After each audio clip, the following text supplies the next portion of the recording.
I was fascinated by mathematics from a very young age. And you grew up in Ireland? I grew up in Northern Ireland, yes, with parents who made me inquisitive because they allowed me space to think. They were Christian, but they were big enough and they loved me enough to let me think and let me explore. And they actually encouraged me to study other worldviews, which was very remarkable. My father handed me a copy when I was 13 of the Communist Manifesto. And I said, what's that? Should I read it? Have you read it, Dad? No, he said, but you ought to, because you need to know what other people think. And that set me on a lifelong process of playing Socrates. I actually do that, but that's in the business school in Oxford. I play Socrates. I use Plato to ask business executives about the big issues in life. But your question, the contrast between, I'm going to say science and God and not science and faith, because faith is involved in science. Now, I know when you introduced me, you were using faith in the sense of religion and belief in God. I regard that as slightly dangerous because it gives people the impression that you got science here, you got faith there, and the two don't meet. Well, faith in English has at least two meanings. One, religion, the Christian faith, the Muslim faith, the Jewish faith, and so on. But it also has a natural meaning, trust, belief, and so on. And I shall be saying, if I get the opportunity to and remember in my old age to say so, that science has faith at its heart. So it's not science here and faith over there. And I'm going to be talking about not faith in the sense of religion, but faith in God and science. Now, why that's important to me? There are several reasons, but firstly because I was curious. Christian background, but wanted to discover just where my mathematics fitted inside science, and then where my science fitted inside the big picture. Let me stop you for a moment. That's a remarkable statement. Most people have very little fascination with math. It's difficult.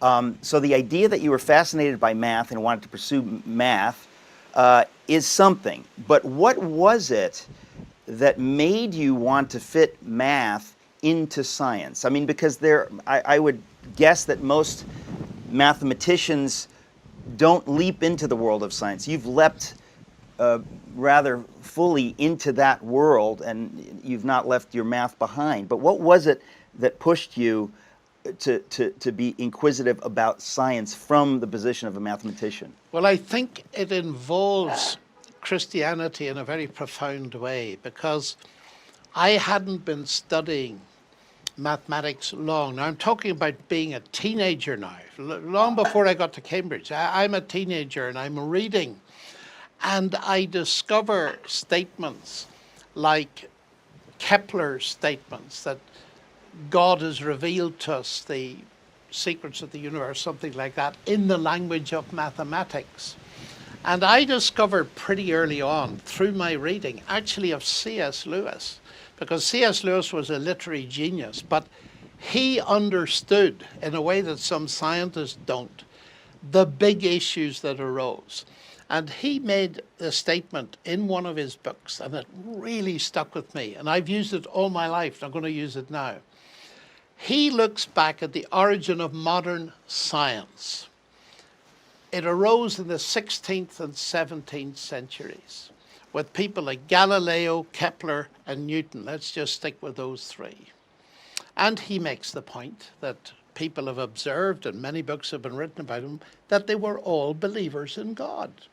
And the question comes up, is there a connection between belief in God and doing science?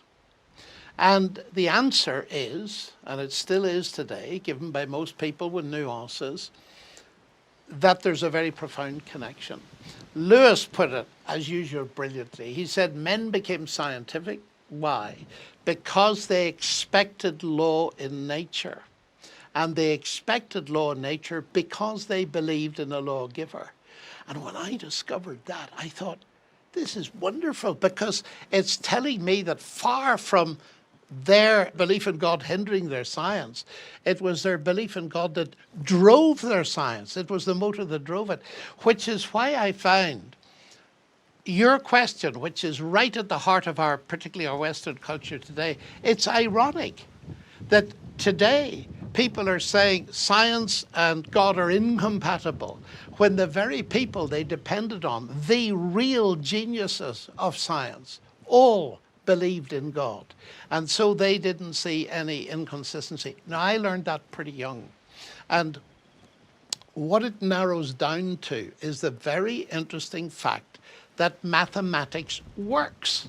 That idea that math makes sense somehow, that the world is under that the world of science is related to mathematical equations. Most lay people would never think about that. And even when I have read about this concept in a newspaper article that some mathematician or some scientist is marveling at the idea that the laws of nature can be understood and that they can be described by math, they seem to make it sound stunning, that it's startling. But to lay people, it's almost as though we don't understand why it's stunning. In other words, maybe we associate math and science in such a way that we think, well, of course it's got to be that way. That's right, that's right. But it took a really great mind to see it was stunning. Einstein. Albert Einstein said the only incomprehensible thing about the universe is that it's comprehensible. And he was clever enough to see there was an issue. Eugen Wigner, who also with Einstein won a Nobel Prize for Physics, he wrote a paper which is much loved by mathematicians in 1961, and he called it The Unreasonable Effectiveness of Mathematics. The unreasonable Yes, effectiveness. now that's very interesting. Yes. In other words, you shouldn't expect mathematics to work. Now, Richard Feynman, the great American Nobel Prize-winning physicist, said the same thing. It's just stunning that it actually works. Here is somebody, and she's a mathematician, and she's thinking in here about the universe out there, and she comes up with equations, and they describe what's out there. How does that possibly work in such a way that it gives us power over these things? Newton, law of gravity and his laws of motion alone, without even Einstein's corrections, can help us send a person to the moon. How does that actually work? Now, what interested me, and this is a bit later on at university, I read Wigner's paper. I've read it several times. So Wigner wrote the paper as late as 61, you said? Yes, the unreasonable effectiveness. And I said, what do you mean unreasonable? What is the worldview that's driving that verdict? And that opened a whole world to me that wasn't apparent in terms of its significance until the last 10 years or so, when I saw how powerful it is.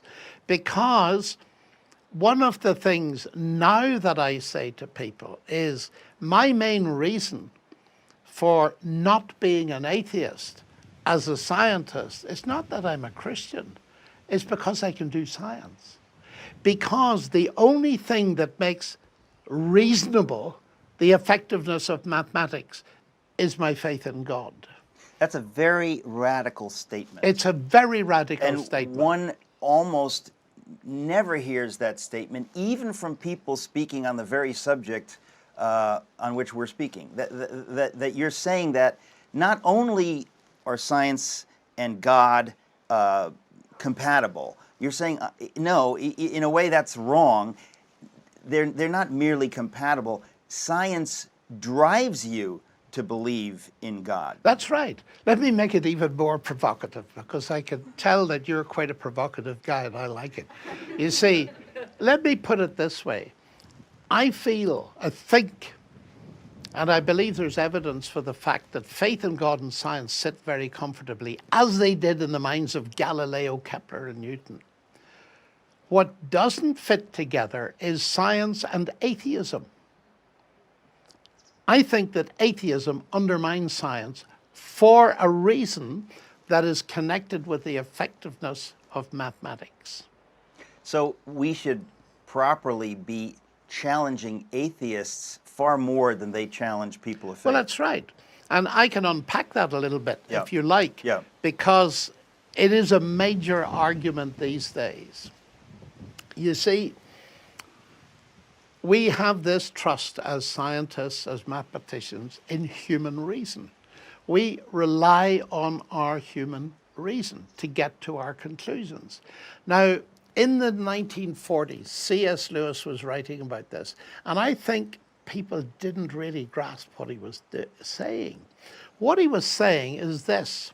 He said any theory of mind that undermines the validity of human reason cannot be true because you reach that theory by reasoning. Okay. Okay. Again, this is another Yes. heavy one. I want to pause. Yes, it's beautiful. These are big ideas, but they're very, very important ideas. He phrased it in such a way, Lewis did, at some point, I can't remember the exact quote, but he says, if the universe made no sense, or if the universe were absurd, if the universe made no sense, we should never have discovered that. We never would be able to discover that. That is part of it. That goes down to the root of it. And the reason for it, and he put it brilliantly, but it wasn't in the center of the big debate, not to the extent it is today. Because what's happened in the last 4 or 5 years is that a very prominent atheist is beginning to use Lewis's arguments. And that has changed the balance completely. And who is that? It's Thomas Nagel. In New York City. In New York City, NYU. that's right. That's right. But if you like, I'll backtrack a bit so that we can unpack this so that it makes a kind of sense. Yeah. Lewis is suggesting that if you undermine the validity of reason, your theory's wrong. Now, I'm suggesting that that's why Wigner said mathematics is unreasonably effective, because his worldview, which was atheistic, followed to its logical conclusion, actually destroys rational thought. Yes. Now, let me put it in the form of a discussion I frequently have. I tease people, my fellow colleagues. They like being teased, you see. And I say to them, tell me what you do science with.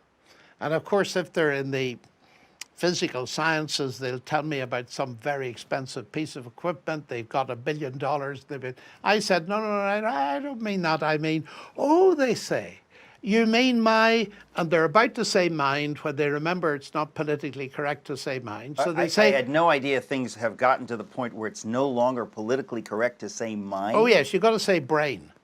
The mind is the brain because everything is physical, you see. Okay. Everything can be reduced to physics. I was going to say, let's make sure that that's clear to the audience. Yes. Because this is an amazing idea. The idea that the mind is not the same as the brain. The idea that if we were only moist robots, as somebody disgustingly put it. Yeah, computing meat. Computing meat. If that were the case, then in effect, anything like a computer ought to develop consciousness, but nothing that we ever know of except humans has consciousness. So the mind is separate from our mere brains, but it has gotten to the point, and I just wanted to annotate that or underscore that, that you're saying that in the world of science at Oxford, people are afraid to use the word mind because it implies that there's something beyond the physical material brain. Well, yes, that's right, but it's not all people. If we step back from this, let's put this in a bigger framework. What we're up against in the culture is the logical conclusion of a materialistic view of the universe. See, let's go back to Socrates and Plato, because that'll help make things clear. In the world of their time, about 300 BC or so, the Greeks were divided in their view of the big question. What is the nature of ultimate reality? Now, Socrates, Plato, and Aristotle all believed in the gods. They believed there was something more than the physical universe. But Democritus and Leucippus, who were geniuses because they developed the atomic theory, And the atomic theory is one of the most important things ever discovered. Richard Feynman actually made a very interesting statement. He said if all of science was lost, all of science was lost, but there was one result that we could preserve to pass to the next generation, just one, it would have to be the atomic theory.